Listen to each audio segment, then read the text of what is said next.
Okay, so in the lab I got my new transmission. Old transmission. And after everything done, got brand new wheel bearings on. Found out I had bad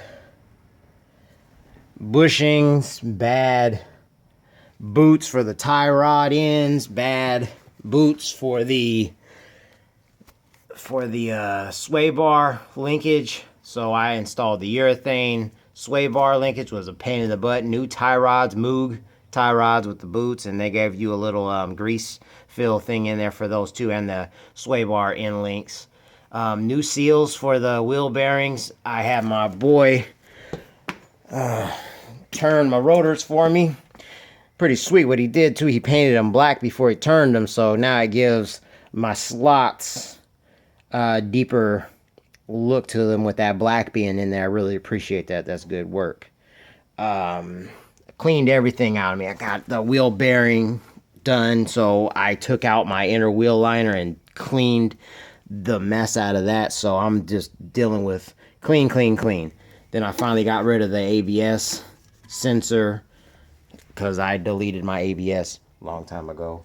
Now I'm dealing with, after everything, removed my sound barrier or whatever that liner, that firewall liner. Got rid of, that's a pile of it all sitting there. Tore it out, took my time, got rid of that stuff.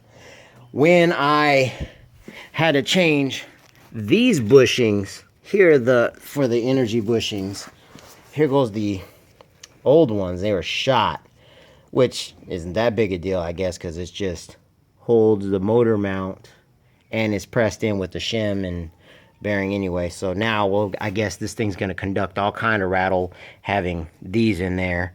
This was the old bolt holding it in. Other problems I found that I had was when I took this cross member off, I had to take the engine mount off, and I noticed, hey, check that out.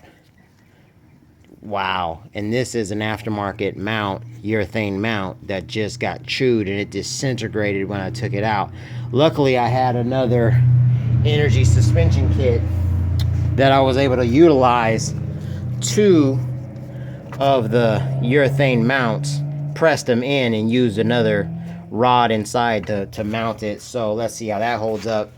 Only disadvantage is for the rear kit, I'm going to be missing two of the mounts, or the urethane mounts, for whatever body part that was. But I needed this done and on the ground, not really trying to look for a warranty on these. I'm gonna call the shop that I ordered these from and see if they warranty these mounts that I picked up for about 150. They were better because they're a cast, welded, and powder coated motor mounts. But just that front one, I don't know, water damage, road damage, I don't know what the deal was. It just disintegrated. It didn't last worth anything. So pushing that in, got that in. Now I got the transmission here. I always just make it a habit to shim the pivot ball, because if I don't need it, then so be it. But if I do, then I have it and it's there. I have a chrome ollie shift fork I ordered a long time ago. Always get a brand new throwout bearing and the Jesus clip, as Jaffro Mobile always says. That's what that's called. Now here's another thing. Got the shims, not the shims, the dowels to hold my transmission still. I have those ready. Here's two that I never had on my other transmission. So I guess that transfer case, I never had it.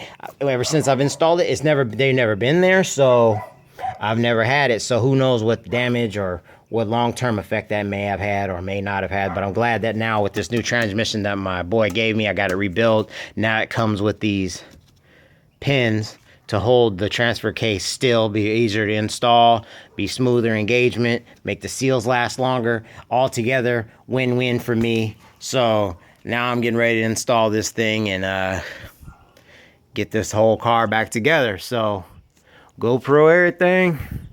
I'll catch you later. Peace.